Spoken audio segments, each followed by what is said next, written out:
Ito ang mainit na balita at trending ngayon sa mundo ng social media.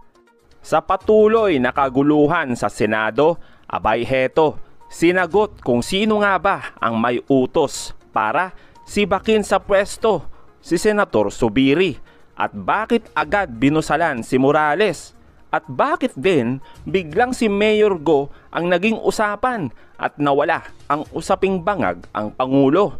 Matatandaan na pinayagan ni Zubiri ang hearing tungkol sa PDEA leaks kung saan sangkot nga dito ang Pangulo. Si Zubiri din ang tinuturo umano na pumipigil sa Peking People Initiative o PI sa pangunguna ni Speaker Martin. Kaya naman nagalit umano ang tinatawag nilang Mamshi sa Malacanang. Una na nga dito ang pagpapatahimik kay Morales. Well, bakit nga ba agad na binusalan ng Senador Jinggoy itong si Morales? Malalim ang utang na loob ni Senator Jinggoy sa mga Marcoses. So, hindi ako nagtataka na talagang sisirain niya ang pagkatao ng kahit sinong testigo na magbibigay ng testimonya na nakakasira sa mga Marcoses. Isang dahilan po yan. Genuine and true breed loyalist ang mga Estradas sa mga Marcoses. So, ay naku, hindi po talaga patas ang mga tao sa Senado. Kasi mga politiko yan. So, may mga paninindigan yan.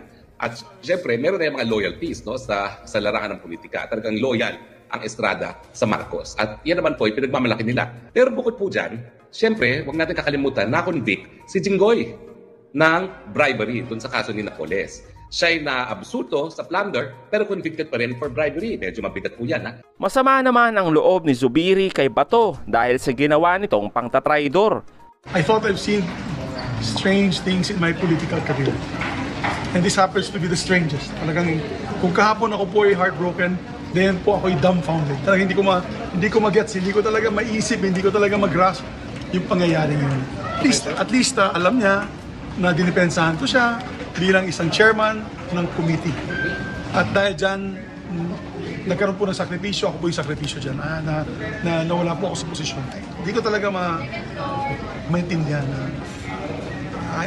I'm in shock. But sige lang, ganun talaga ang politika, di ba? I mean, there's no permanent friends, only permanent interests. So, medyo masakit. Masakit. No, okay lang. It's okay because, alam mo, bilang politician, ganun talaga ang buhay. Akin ko lang is, it's very surreal. Surreal talaga. Parang hindi ko maintindihan. Parang nasa twilight zone. Nakap mo pa yung asawa ko. Di ba? Parang, wow, ba't nyo pa yung nakap ang asawa ko? Dagdag naman ni Senador JB, plano talaga ito na noon pa man ay sibakin lahat ng kalaban, lalo na noon lumabas ang mga pasabog ni Morales. Yung rumor started January pa, noon nung kainitan po ng People's Initiative, nung pong conflict in the House leadership and the Senate, nung pong pinipilit ng House yung PI na ayaw po ng Senado dahil sa tingin namin kargado po yung PI and hindi po yung tunay na People's Initiative. So that already started there, no? Tapos itong PDEA, I think ito yung pinakahuling controversial issue, kaya nga po tingin namin that ito po yung nagamit, no? Yes, so para magbago ang ilan ng kanilang pagsuporta, palagay ko iba na po ang kanila pong intensyon. Palagay ko meron ng external forces that moved to have this leadership change. Kaya nga nalulungkot kami na is this the price that we have to pay for working and for supporting the administration, no? Tapos bigla na lang sa isang idlap matatanggal kami. Ayon naman sa iba nating kababayan, ipinasok ang usapin kay Mayor Go para mawala na ang usaping adik ang Pangulo, pati na ang bilyong korupsyon sa PCSO, droga at ang napakamahal na bilihin ngayon. Ang malaking tanong, bakit nga ba ang sentro ng hearing sa Senado ay ang citizenship ni Mayor Go? Bakit hindi pag-usapan ang illegal na pogo sa kanyang bakuran at kung sino nga ba ang boss nito? Narito naman ang sagot sa isang attorney tungkol sa pagkaka-release ni Morales. Si Mr. Morales po ay na-release. Normally yan kasi magre-recess na ang Senado in a few days.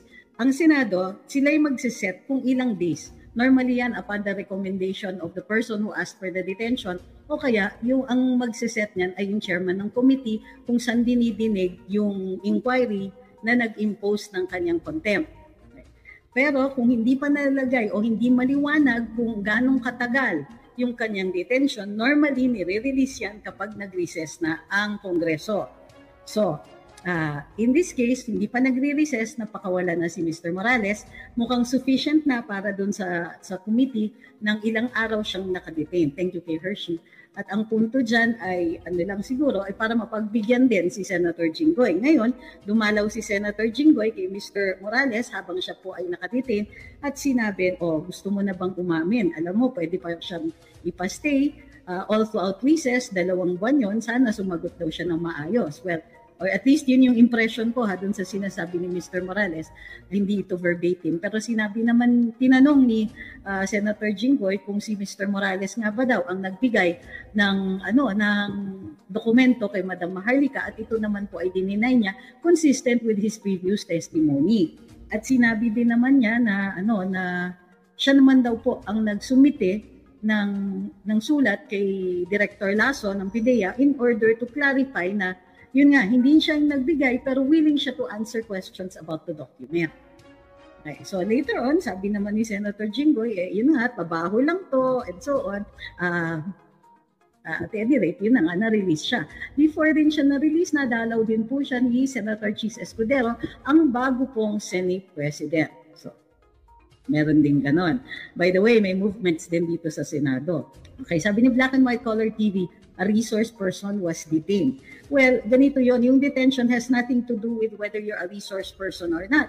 Pero kung ikaw ay nag-violate ng kumbaga disorderly ang iyong conduct o contemptuous yung iyong behavior around the senators.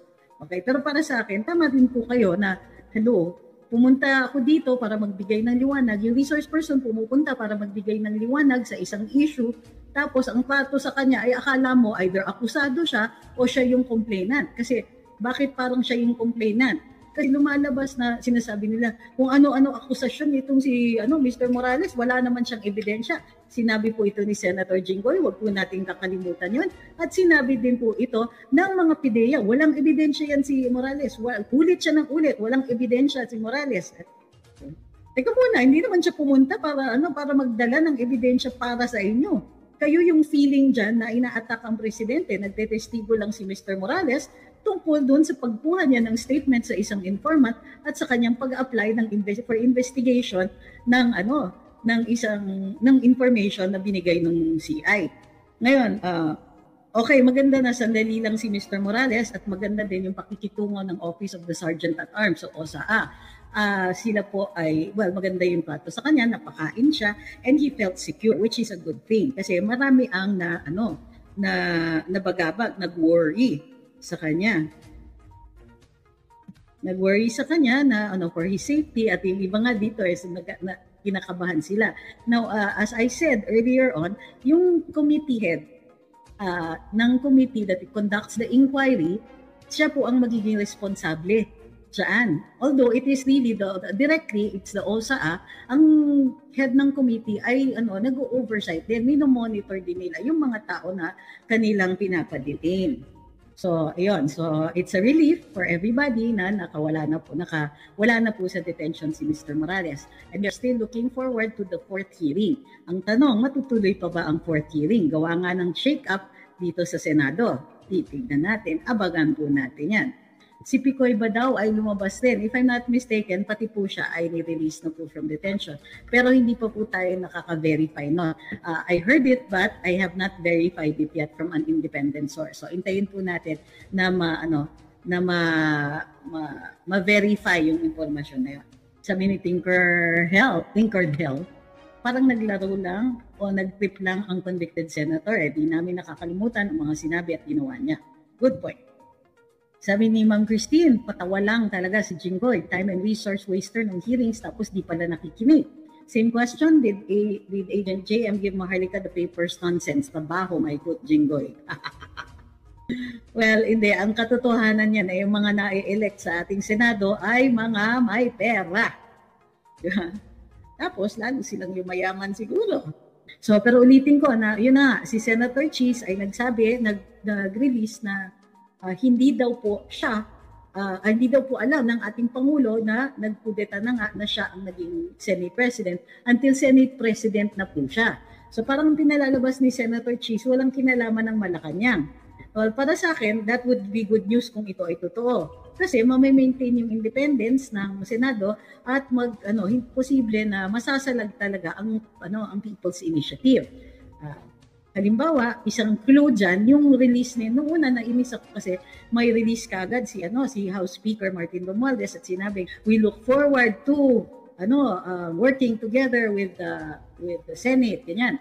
Pero nung tinignan ko na maigi, nakita ko, working together with the Senate, particularly dun sa charter change on the economic provisions. So hanggang ngayon, nagkukunwarian pa rin tayo na economic provisions. Kuno ang magiging pagbabago sa ating saligang batas. Ang pinaka-danger sa atin is in believing in them completely. Ay nako, Okta, alam nyo bang hindi na yan inaano ng UP? Okta no longer is connected with UP. Talagang gumawa ng statement ang UP noon na hindi na sila dapat i-connect dito sa Okta ba yun? Tama, Okta. Ay hindi na po sila dapat kino-connect dyan. Hindi, kasi parating taliwas and Okta has been consistent na parating si BBM na lang at si BBM ang pinaka-popular, pinaka-magaling sa buong Pilipinas. Please. Ever since humiwalay sila sa UP, di na ako naniniwala.